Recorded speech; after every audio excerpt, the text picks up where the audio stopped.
पूरी दुनिया में क्रिकेट का कोई भी चाहने वाला ये बात नहीं कह सकता कि रोहित और कोहली के जाने से भारत को कोई फर्क नहीं पड़ेगा। भारत इसके बिना भी मजबूत है। दुनिया के एक नामी गिरामी खिलाड़ी ने ये बात कह दी, ना जाने क्यों कह दी, इसके पीछे क्या वजह है ये तो भविष्य में पता चले। आप जानते हैं, जब रोहित शर्मा ने टेस्ट क्रिकेट से संन्यास लिया, लोग चाहते थे कि रोहित शर्मा टेस्ट क्रिकेट से संन्यास ले लें, क्योंकि बॉर्डर गवास्कर ट्रॉफी के अंदर बहुत ज़्यादा ओवरफ्लो की स्थिति हो गई थी। उन्हें भी एक मैच में खुद ही ड्रॉप करना पड़ा था और तमाम हो हल्ला भारत में मच गया था और खिलाड़ियों में भी हो हल्ला हो गया था। रोहित को तो नहीं हटा पाए, लेकिन अश्विन की वहाँ पर उनको ड्रॉप करके मैं कहूँ तो खेल के मामले में उनकी बलि ले ली गई। आखिरकार आईपीएल जब चल रहा था, उसी बीच बीसीसीआई और रोहित शर्मा के बीच क्या घटनाक्रम घटा, क्या प्रकरण हुआ, क्या बातचीत हुई, आखिर कौन सा डिस्प्यूट पैदा हुआ, तो रोहित शर्मा को रातों रात टेस्ट से संन्यास लेना पड़ा। उनका खेल भी आप जानते हैं, दुनिया के अंदर नामी गिरामी रिकॉर्ड बनाने वाले, वनडे और आईपीएल के अंदर और साथ में टी20 के अंदर पूरी दुनिया में धमक जमाने वाले, और एक इतना बड़ा स्कोर खड़ा कर दिया कि 50 ओवर में जो टीमें स्कोर नहीं खड़ा कर पाती हैं, वो 274 रन अकेले रोहित शर्मा ने बनाकर दुनिया को दिखा दिया था कि मेरा कोई सानी नहीं है। बावजूद इसके उनको रिटायरमेंट लेना पड़ा और बीसीसीआई से टकराहट के बाद पीछे हटना पड़ेगा। आपको ये भी पता है कि विराट कोहली आईपीएल के अंदर कितना शानदार खेल रहे हैं और उनकी स्थिति टॉप 5 के अंदर मजबूत लोगों में है। वो 500 से ज़्यादा रन आईपीएल में अब तक बना चुके हैं, आरसीबी को कई बार जिता चुके हैं और आज की तारीख में आरसीबी नंबर 2 की टीम आईपीएल के अंदर बनी हुई है और प्ले ऑफ में उसने पहले ही अपना स्थान बना लिया है। उसके धुरंधर खिलाड़ी का क्या टकराव बीसीसीआई से हुआ, कौन सी विपत्तियां, कौन सी दिक्कतें आईं, और उसके बाद उन्हें भी आखिरकार टेस्ट क्रिकेट से संन्यास लेना पड़ा। दुख की बात यह है कि जो अंदर से बीसीसीआई और विराट के चैनल से जो खबरें छनकर आ रही हैं, वो ये आ रही हैं, विराट चाहते थे वो इंग्लैंड की सीरीज में कैप्टन बने और कैप्टन बनने के बाद वो मैच से आगे जाके संन्यास ले लें। बीसीसीआई इसके बाद तैयार नहीं हुआ। कोहली ने नाराजगी दिखाते हुए रिटायरमेंट की घोषणा कर दी, मगर उसके बाद भी बीसीसीआई ने उन्हें मनाने की कोशिश की, बात करने की कोशिश की, मगर आज का बीसीसीआई भी दुनिया का सबसे प्रोफेशनल बोर्ड बन चुका है। इस तरह की बातें पहले ऑस्ट्रेलिया किया करता था, मगर अब बीसीसीआई यानी भारत भी करने लगा है और आखिरकार विराट कोहली को टेस्ट क्रिकेट से संन्यास लेना पड़ा। पूरा हिंदुस्तान भौचक रह गया, क्योंकि इन लोगों ने टेस्ट क्रिकेट को दिखाया कि कैसे टेस्ट जीता जाता है और कैसे खेला जाता है। दुनिया के बड़े बड़े धुरंधर लोगों ने तो यहाँ तक कहा कि विराट कोहली ने हमें टेस्ट मैच देखना सिखाया और बताया कि कैसे खेला जा सकता है, क्योंकि विराट कोहली का 50 का एवरेज लगातार टेस्ट क्रिकेट में चलता रहा। इधर आके उनका एवरेज डाउन हुआ और सबसे ज़्यादा 7 डबल सेंचुरी भी विराट कोहली के ही नाम है। बावजूद इसके पूरी भारतीय टीम अंदर तक से हिल गई। इंग्लैंड की सीरीज पे जाना है। इंग्लैंड की टीम बहुत सर्वश्रेष्ठ तो नहीं कही जा सकती, मगर उनके घर में उनको हराना भी कोई बहुत आसान बात नहीं है।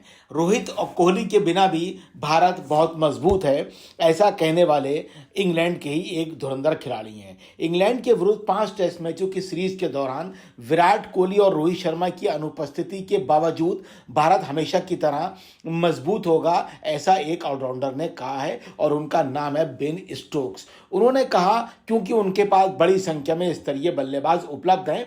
स्टोक्स 20 जून से शुरू होने वाली इस सीरीज में घरेलू टीम की अगुवाई करेंगे, यानी बेन स्टोक्स जो है ऑलराउंडर हैं और वो इंग्लैंड क्रिकेट टीम के टेस्ट के कप्तान होंगे।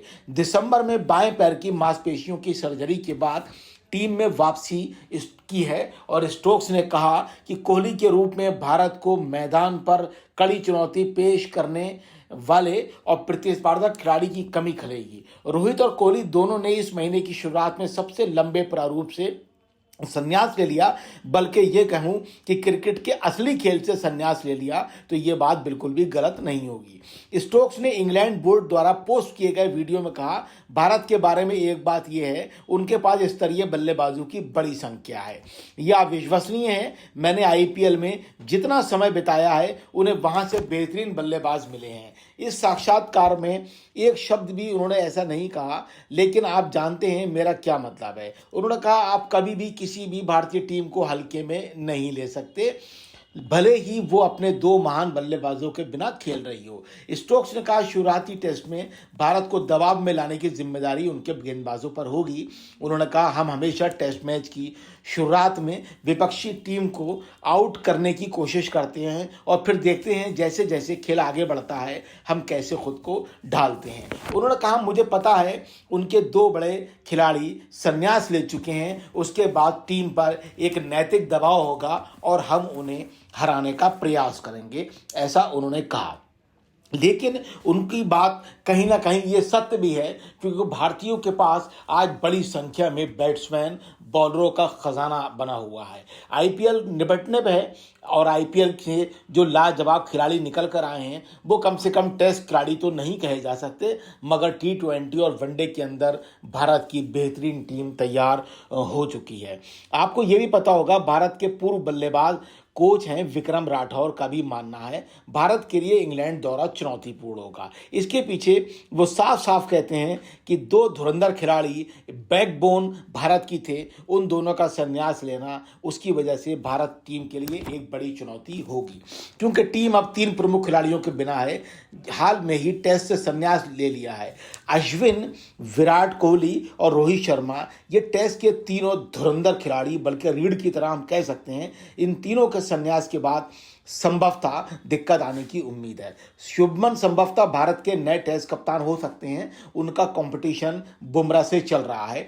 ये 5 मैचों की सीरीज 20 जून को लीड्स में शुरू होगी, जो नए विश्व टेस्ट चैंपियनशिप की शुरुआत है। राठौर ने कहा यह दौरा कठिन होगा, वरिष्ठ खिलाड़ियों के संन्यास ने दबाव बढ़ा दिया है। वो युवा खिलाड़ियों के लिए अपनी प्रतिभा प्रदर्शित करने का मौका है। राठौर ने प्रशंसकों से अपील की वे सीनियर खिलाड़ियों के निर्णय का सम्मान करें। इसके अलावा आपको मैं जानकारी के लिए बता दूं कि आज इंग्लैंड के लिए टीम की घोषणा होने की संभावना है। देखते हैं कौन कप्तान बनता है, क्योंकि बुमराह और गिल में धांसू कंपटीशन चल रहा है और उसके उपरांत ही टीम जो है इंग्लैंड के लिए सेलेक्ट की जाएगी। उस टीम में कौन खिलाड़ी होंगे, आईपीएल का क्या प्रभाव रहेगा, या आईपीएल में से कुछ खिलाड़ी उठाए जाएंगे, ये तो आज से लेकर कल तक पता चलने की पूरी संभावना है। फिलहाल भारत ए की टीम जो है इंग्लैंड में जाकर खेलेगी, वो टीम डिक्लेयर कर दी गई है, जिसमें अच्छे खिलाड़ी सेलेक्ट किए गए हैं और वो खिलाड़ी सेलेक्ट किए गए हैं जिनका आईपीएल में भी बहुत अच्छी परफॉर्मेंस है। और उन खिलाड़ियों को सेलेक्ट करने के बाद ऐसा लगता है कि निश्चित तौर पे बहुत अच्छी टीम अंडर 19 टीम तैयार होगी, जो इंग्लैंड में जाके अभ्यास करेगी और इंग्लैंड के माहौल को समझेगी। भविष्य के वो हमारे खिलाड़ी होंगे। फिलहाल हम बात करेंगे कि जो इंग्लैंड की सीरीज़ 19 तारीख से शुरू हो रही है, उसमें कौन कौन टेस्ट टीम में जगह बना पाता है और जगह बनाने के उपरांत वो किस तरह की परफॉर्म करेंगे। फिलहाल हमारी शुभकामनाएं भारतीय टीम के साथ निश्चित तौर पे हैं और रहेंगी, क्योंकि भारतीय टीम ने जिस तरह से T20 वर्ल्ड कप जीता और चैंपियंस ट्रॉफी जीती, उससे भारत ने बड़ी धमक क्रिकेट के अंदर बनाई है। और आईपीएल एक दुनिया की नामी गिरामी एक टूर्नामेंट है, जिससे भारत का रुतबा बहुत ज़्यादा क्रिकेट के अंदर बढ़ा हुआ है। लेकिन हमें यह भी नहीं भूलना चाहिए कि बॉर्डर गवास्कर ट्रॉफी में पूरी भारतीय टीम ऑस्ट्रेलिया के अंदर जूझती हुई नज़र आई थी और उसका साइड इफ़ेक्ट ये रहा, रिकॉर्ड है कि जब भी बीजीटी सीरीज़ होती है और जो हारता है तो वो खिलाड़ियों को, कई लोगों को क्रिकेट से अलग होना पड़ता है, जिसमें अश्विन, विराट कोहली और रोहित शर्मा दुनिया के 3 धुरंधर खिलाड़ियों को अलविदा कहना पड़ा। और साथ में उससे पहले न्यूजीलैंड के अंदर भी भारत में जो न्यूजीलैंड के साथ सीरीज हुई थी वो भी भारत 3-0 से अपने घर में हार गया था। त्राहिमाम देश की जनता कर गई थी। फिलहाल वो चीज़ भूलकर आगे बढ़ने का समय है और निश्चित तौर पे जो हमारी नई टीम बनेगी उसको शुभकामनाएं हमारी हैं कि वो अच्छा खेलेगी और इंग्लैंड के अंदर अच्छी दस्तक देगी, भारत का नाम रोशन करेगी, भारत का मस्तक ऊंचा करेगी। जय हिंद, जय Bharat. Thank you very much.